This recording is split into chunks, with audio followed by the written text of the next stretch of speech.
السلام علیکم ورحمۃ اللہ وبرکاتہ۔ بسم اللہ الرحمن الرحیم۔ اللہ تبارک و تعالیٰ کا کتنا بڑا کرم ہے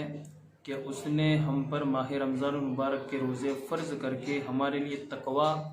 اور اپنی رضا جوئی کا سامان فراہم کیا۔ اللہ تبارک و تعالیٰ کلام مجید میں ارشاد فرماتا ہے، یا ایھا الذین آمنوا کتب علیکم الصیام کما کتب علی الذین من قبلکم لعلکم تتقون۔ اے ایمان والو، تم پر روزے فرض کیے گئے جیسے اگلوں پر فرض ہوئے تھے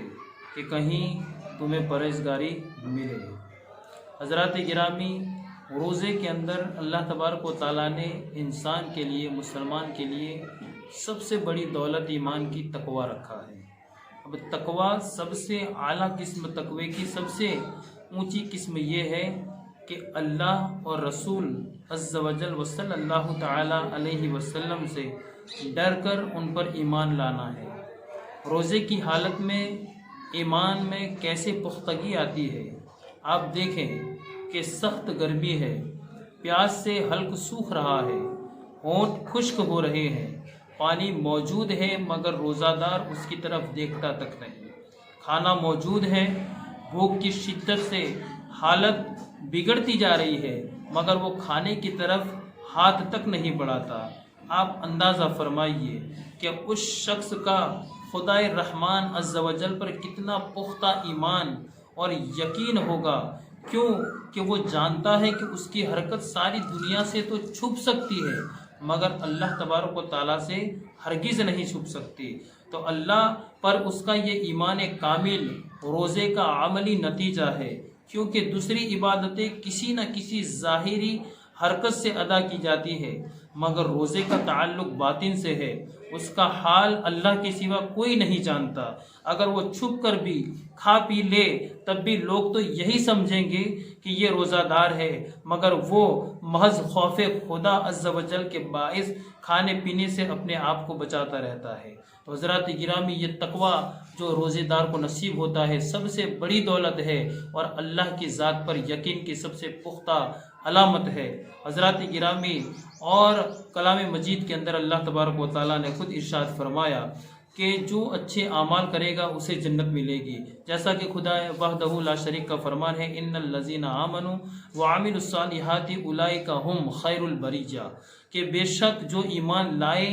اور اچھے کام کیے وہی تمام مخلوق میں بہتر ہوئے۔ حضرات گرامی، عام طور پر ایک نیکی کرنے پر اللہ 10 نیکیاں دیتا ہے۔ اللہ عز و جل خود ارشاد فرماتا ہے، من جاء بالحسنۃ فلہ عشر امثالھا، کہ جو ایک نیکی لائے اس کے لیے اس جیسی 10 ہے، اور رمضان میں اس کا اجر 700 گنا مزید بڑھا دیا جاتا ہے۔ لہٰذا رمضان میں ایک نیکی 700 گنا ہو جائے گی، مگر اس ماہ میں روزے کی جزا اس سے بھی زیادہ ہے جس کا حساب ممکن ہی نہیں۔ حضرت ابو ہریرہ رضی اللہ تعالی عنہ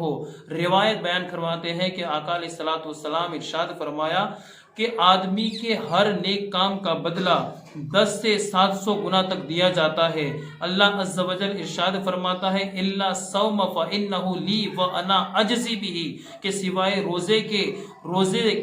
کے روزہ میرے لیے ہے اور اس کی جزا میں خود ہوں۔ اللہ رب العزت کا مزید ارشاد ہے کہ بندہ اپنی خواہش اور کھانے کو صرف میری وجہ سے ترک کرتا ہے۔ روزہ دار کے لیے 2 خوشیاں ہیں، ایک افطار کے وقت ہے اور ایک اپنے رب سے ملاقات کے وقت ہے۔ روزہ دار کی منہ کی بو اللہ عز و جل کے نزدیک مشک اور عنبر سے بھی زیادہ پاکیزہ اور خوشبودار ہے۔ تو حضرات گرامی، ایک اور حدیث پاک کے اندر پیارے آقا علیہ الصلوۃ والسلام کا فرمان عالی شان ملتا ہے کہ میرے آقا علیہ الصلوۃ والسلام ارشاد فرماتے ہیں کہ فَإِنَّهُ لِي وَأَنَا أَجْزِي بِهِ، یعنی روزہ میرے لیے ہے اور اس کی جزا میں خود ہوں۔ حدیث قدسی میں ارشاد پاک کو بعض محدثین کرام رحمۃ اللہ تعالی رحمہم اللہ تعالی نے انا اجزی بہ کا انا اجزا بھی پڑھا ہے، جیسا کہ تفسیر نعیمی میں بھی ہے، اور روزہ دار کی جزا میں خود ہوں سبحان اللہ عز و جل، یعنی روزہ رکھ کر روزہ دار بذات خود اللہ تبارک و تعالیٰ ہی کو پا لیتا ہے۔ نماز، حج، زکوٰۃ، غربا کی امداد، بیماروں کی عیادت، مساکینوں کی خبر گیری وغیرہ تمام اعمال خیر سے جنت ملتی ہے، مگر روزہ وہ عبادت ہے کہ جس سے جنت والا یعنی مالک حقیقی خود مل جایا کرتا ہے۔ تو حضرات گرامی، روزہ ایسی عظیم عبادت ہے کہ دنیا کے سارے اعمال آپ کرو گے تو اس کے بدلے میں اللہ نیکیاں عطا فرماتا ہے، جنت کا مقام عطا فرماتا ہے، لیکن روزے کو وہ فضیلت حاصل ہے کہ جب کوئی بندہ مومن صدق دل سے روزہ رکھتا ہے، اس کے احکام کی پابندی کرتا ہے اور خدا کا خوف اپنے دل میں بساتا ہے، تو اللہ تبارک و تعالیٰ خود ارشاد ہے کہ بندہ مومن اگر روزہ رکھتا ہے اور اس عمل کو وہ انجام دیتا ہے، پورا کرتا ہے، تو عام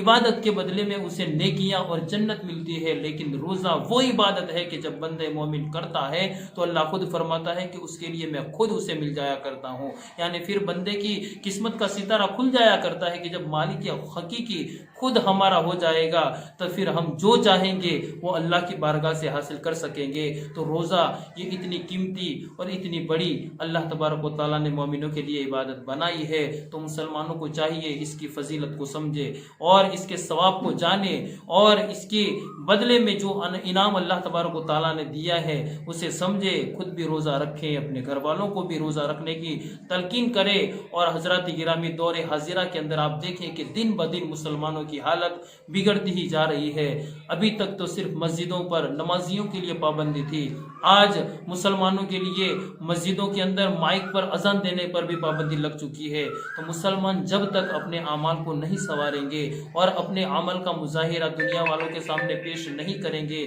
یاد رکھیں یہ مصیبتیں اور بڑھتی رہے گی۔ لیکن صحیح معنوں میں اگر ان ساری پریشانیوں کو دور کرنا ہے اور ساری پریشانیوں سے نجات حاصل کرنی ہے تو مسلمان کو اپنے عمل کا مظاہرہ کرنا ہوگا اور خود مسلمان کو پابند بننا ہوگا اور اپنے گھر والوں کو، اپنے رشتہ داروں کو اور اپنے احباب اور اپنے دوستوں کو بھی عمل کا پابند بنانا ہوگا۔ جب مسلمان خود باعمل ہو جائے گا تو اس کی ساری پریشانیاں خود بخود ختم ہوتی ہوئی نظر آئے گی۔ دعا کرتا ہوں اللہ کی بارگاہ میں کہ اللہ تبارک و تعالیٰ تمام مسلمانوں کو اس مصیبت سے اور آنے والی دیگر مصیبتوں سے تمام مسلمانوں کو نجات عطا فرمائے اور مسلمانوں کو رمضان المبارک کے فیضان سے مالا مال فرمائے۔ السلام علیکم ورحمۃ اللہ وبرکاتہ۔